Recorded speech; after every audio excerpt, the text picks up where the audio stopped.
पिछले एपिसोड में tan you Xiao को लियू लुलोंग से बचाने गया था और इसने लियू लुलोंग से पूरी सच्चाई को बाहर निकालना शुरू कर दिया था। अब टैन यू लियू लुलोंग से पूछता है कि तुमने किसके कहने पर ऐसा किया, जिसके बाद लियू लुलोंग मिरोन कुन का नाम लेता है। फिर लास्ट में टैन यू पूछता है कि तुमने सियाओ को मिरोन कुन को देने का डिसीजन क्यों लिया। तब लियू लुलोंग कहता है कि ऐसा करने पर मिरोन कुन इनर गेट में मुझे बहुत सारे रिसोर्सेस और ट्रेनिंग देगा। इसके अलावा सियाओ ने हर समय मुझे बदला लेने से रोका। लियू लुलोंग की यह सारी बातें सुनकर सियाओ काफी दुखी हो जाती है। अब टैन यू लियू लुलोंग को फ्री कर देता है और लियू लुलोंग सियाओ से अपनी जान बचाने के लिए हेल्प मांगने जाता है। इस पर सियाओ उसे थप्पड़ मारती है और कहती है कि मैं तुम्हारी कोई सिस्टर नहीं हूँ। पर लियू लुलोंग अभी भी अपनी जान बचाने के लिए भीख मांगने लगता है, जिस पर सियाओ कहती है कि अब मैं तुम्हें बचाना नहीं बल्कि खुद मार देना चाहती हूँ। यह देख टैन यू सियाओ को अपना हाथ गंदा करने से मना करता है और खुद लियू लुलोंग को मारने का डिसीजन लेता है। टैन यू लियू लुलोंग से कहता है कि सियाओ तुमसे इतना नाराज क्यों है, मरने के बाद भी तुम्हें रियलाइज नहीं होगा। इसके बाद टैन यू उसे मार देता है। अब लियू लुलोंग के मर जाने से सियाओ का इस दुनिया में कोई भी रिलेटिव नहीं बचता। फिर टैन यू कहता है कि अगर तुम चाहो तो मैं तुम्हारी फैमिली बन सकता हूँ। यह सुनकर सियाओ उसके गले लग जाती है, लेकिन अब टाइम एंड स्पेस टावर भी ओपन होने वाला था, इसलिए दोनों मेंगई और बाकी लोगों से मिलने चले जाते हैं। फिर टैन यू मेंगई को बता देता है कि मैच के दौरान लियू लुलोंग ने ही तुम्हें ड्रग दिया था। यह जानकर मेंगई सियाओ को ब्लेम करने के लिए उसे सॉरी बोलती है, जिस पर सियाओ कहती है कि लियू लुलोंग मेरा ही ब्रदर था, इसलिए सॉरी तो मुझे बोलना चाहिए। इसके बाद सब टाइम एंड स्पेस टावर जाने के लिए निकल जाते हैं। वहीं टावर के पास लिंगहू टैन यू को मारने के लिए उसका इंतजार कर रहा है। इसके अलावा मिरोन कुन भी वहीं पर है, जो सोच रहा है कि लियू लुलोंग अभी तक सियाओ को लेकर क्यों नहीं आया। तभी लिंगहू टैन यू को यहाँ आते हुए देखता है। अब लिंगहू खुद सियाओ और मेंगई को मारने का प्लान बनाता है, जबकि अपने लोगों से टैन यू को मारने के लिए बोलता है। इधर मिरोन कुन टैन यू को देख कंफ्यूज होता है, क्योंकि इतने समय के बाद भी टैन यू का पावर केवल एक लेवल बढ़ पाया है। अब यहाँ मौजूद बाकी लोग भी सोचने लगते हैं कि आज टैन यू जरूर मारा जाएगा,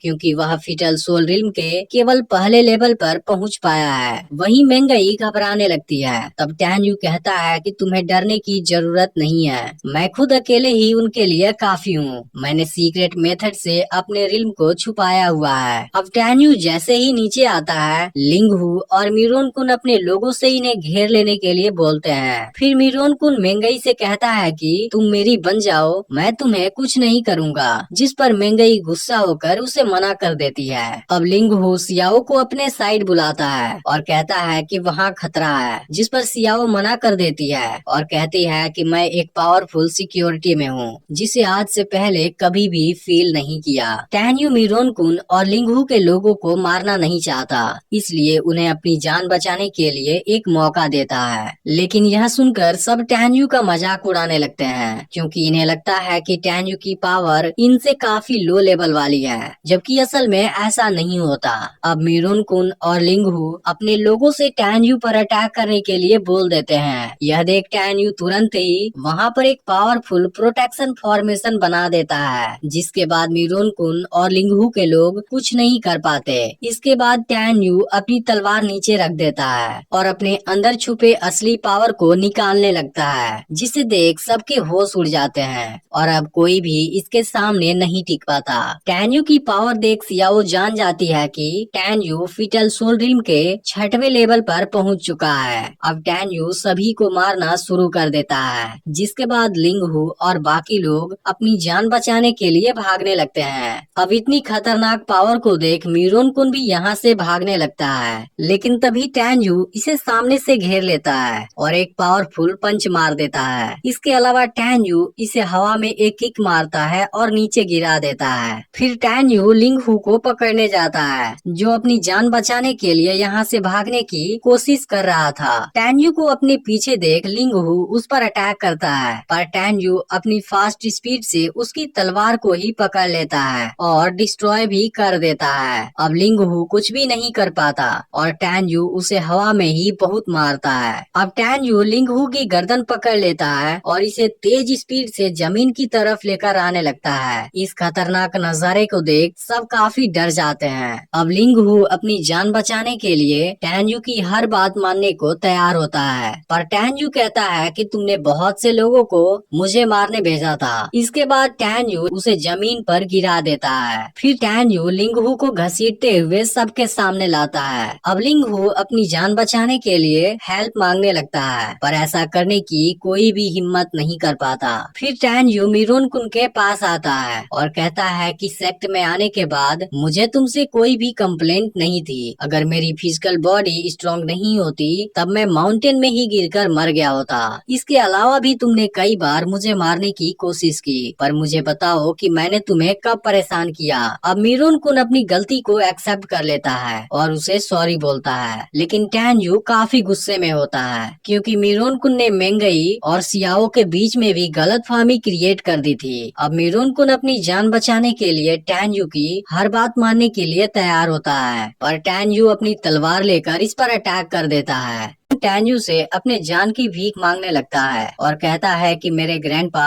इनर गेट के सेकेंड एल्डर हैं। जब इस बारे में उनको पता चलेगा वह तुम्हें जिंदा नहीं छोड़ेंगे। यह सुनकर सियाओ उसकी तरफ जाने लगती है। तब मेंगई कहती है कि तुम चिंता मत करो, टैन्यू ने मिरोन-कुन को मारने का डिसाइड कर लिया है, वह इसके ग्रैंडपा को भी देख लेगा। फिर टैन्यू मिरोन-कुन से कहता है कि तुम्हारे ग्रैंडपा मेरे सामने एक चींटी के जैसे हैं, मैं उनसे थोड़ा भी नहीं डरता। इसके बाद वह मिरोन-कुन को मार डालता है। यह देख सब काफी घबरा जाते हैं, यहाँ तक कि लिंगहू की भी हालत खराब होने लगती है और वह टैन्यू से कहता है कि तुम मुझे जाने दो, मैं अभी मरना नहीं चाहता। मेरे ग्रैंडपा मिरोन-कुन के ग्रैंडपा से काफी डिफरेंट हैं। वह इनर गेट में सेक्रेड सोल डिवीजन के चीफ एल्डर हैं, जो हर मायने में मिरोन-कुन के ग्रैंडपा से पावरफुल है। अगर तुम मुझे छोड़ दोगे तब मैं अपने ग्रैंडपा से तुम्हें सेफ्टी देने के लिए बोलूंगा, जिसके बाद मिरोन-कुन के ग्रैंडपा से तुम्हें कोई खतरा नहीं होगा। लेकिन टैन्यू को कोई फर्क नहीं पड़ता और वह लिंगहू को भी मार डालता है। अब इस बात से बाकी के स्टूडेंट भी डर जाते हैं क्योंकि उनको लगता है कि टैन्यू सबको मारने वाला है। फिर मेंगई सबको शांत कराती है और कहती है कि टैन्यू इनोसेंट लोगों को कुछ नहीं करेगा। अब टैन्यू कहता है कि मैंने हमेशा ही सेक्ट के रूल को फॉलो किया है, आज मैंने इन दोनों को भी मार दिया, क्योंकि रूल के अनुसार अगर कोई किसी को मारने की कोशिश कर रहा है तब वह शख्स अपनी जान बचाने के लिए सामने वाले इंसान को मार सकता है। इनर गेट में जाने के बाद तुम सब मुझसे जरूर मिलोगे। मुझे उम्मीद है कि तुम सभी मेरा फ्रेंड बनोगे, लेकिन अगर किसी ने भी मुझे मारने की कोशिश की मैं किसी भी कीमत पर उसे जिंदा नहीं छोड़ूंगा। तभी एक स्टूडेंट टैन्यू से पूछता है कि क्या सच में तुम फर्स्ट रेट वाले फिटल सोल रिल्म पर हो, जिस पर टैन्यू कहता है कि बिल्कुल नहीं। उसी समय time and space tower open हो जाता है, जिसे देखते ही सभी स्टूडेंट काफी खुश हो जाते हैं क्योंकि उसके अंदर 1 महीने की कल्टीवेशन प्रैक्टिस बाहर के 5 महीने के कल्टीवेशन प्रैक्टिस के बराबर है। इसके बाद सभी स्टूडेंट उसके अंदर चले जाते हैं। अब टैन्यू अपने साथियों को कुछ सोल स्प्रिंग देता है जो इनके कल्टीवेशन में हेल्प करेगी। फिर यह सभी भी टावर के अंदर चले जाते हैं, जहाँ टैन्यू कुछ महीनों में ही फिटल सोल रिल्म के 7वें लेवल पर आ जाता है, जिससे इसकी पावर बहुत ज्यादा बढ़ जाती है। इसी के साथ टैन्यू होंगमेंग बॉडी की भी प्रैक्टिस करता है और इसके दूसरे लेवल पर चला जाता है। वैसे तो अब टैन्यू की पावर काफी बढ़ चुकी होती है, लेकिन इनर गेट में मिरोन-कुन और लिंगहू के ग्रैंडपा इसे मारने की कोशिश जरूर करेंगे, इसलिए टैन्यू इसके लिए कोई दूसरा तरीका खोजने का डिसाइड करता है और अब बाकी के 5 महीनों तक लगातार कल्टीवेशन प्रैक्टिस करता है। इन 5 महीनों के बाद सभी स्टूडेंट्स टावर से बाहर आ जाते हैं। अब रोंग रोंग फिटल सोल रिल्म के 5वें लेवल पर आकर काफी खुश होती है, जबकि सियाओ और मेंगई दोनों ही 6वें लेवल पर आ चुकी हैं। इसके अलावा सूजियान भी 5वें लेवल पर आ गई है। तभी कुछ देर बाद टैन्यू भी यहाँ आ जाता है। फिर मेंगई कहती है कि मुझे नहीं लगता कि तुम 5वें लेवल पर हो और इसकी असली रिल्म डोमेन पूछती है। तब टैन्यू उसे बताता है कि मैं असल में 7वें लेवल पर हूँ, मैंने इसे छुपाया हुआ है ताकि इसका फायदा उठाकर मैं योंग का सफाया कर सकूं।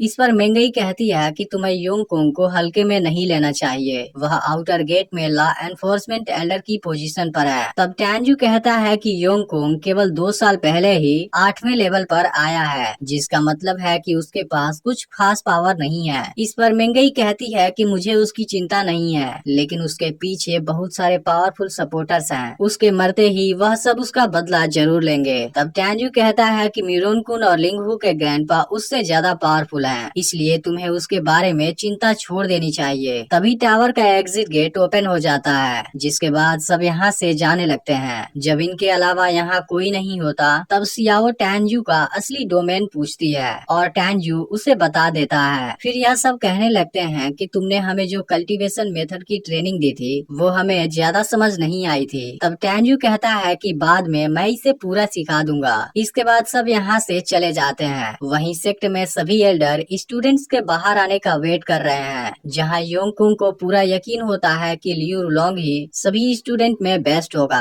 कुछ समय के बाद एग्जिट टनल ओपन होता है और इसमें से कुछ स्टूडेंट बाहर आते हैं, लेकिन अब योंगकुंग काफी परेशान होने लगता है क्योंकि लियू लॉन्ग और बाकी कई स्टूडेंट इनके साथ में नहीं आए थे। तब ग्रेट एल्डर कहते हैं कि टनल क्लोज होने में अभी भी टाइम है, हो सकता है वह अभी रास्ते में हो। फिर यहाँ टैन्यू भी अपने ग्रुप के साथ पहुँच जाता है। इनके टैलेंट को देख ग्रेट एल्डर काफी खुश होते हैं। फिर वह सियाओ को आज रात मिलने के लिए बुलाते हैं क्योंकि कोई इससे मिलने आने वाला है। यह जानकर सियाओ ग्रेट एल्डर से पूछती है कि वह कौन है। तब ग्रेट एल्डर कहते हैं कि यह सब मिलने के बाद ही तुम्हें पता चलेगा, लेकिन उसके सामने अच्छे तरीके से पेश आना ही तुम्हारे लिए अच्छा होगा। तभी टावर का एग्जिट टनल बंद हो जाता है। यह देख योंगकुंग काफी परेशान हो जाता है और लियू रोलोंग के बारे में पूछने लगता है। तब टैन्यू उसे पूरी बात बता देता है और कहता है कि मैंने उसे मार दिया है। यह सुनकर योंगकुंग हैरान हो जाता है और उसे टैन्यू की बातों पर यकीन नहीं होता, जिस पर टैन्यू कहता है कि उसने मुझे मारने की कोशिश की, जिसके बाद मैंने उसे बहुत बुरे तरीके से मार दिया।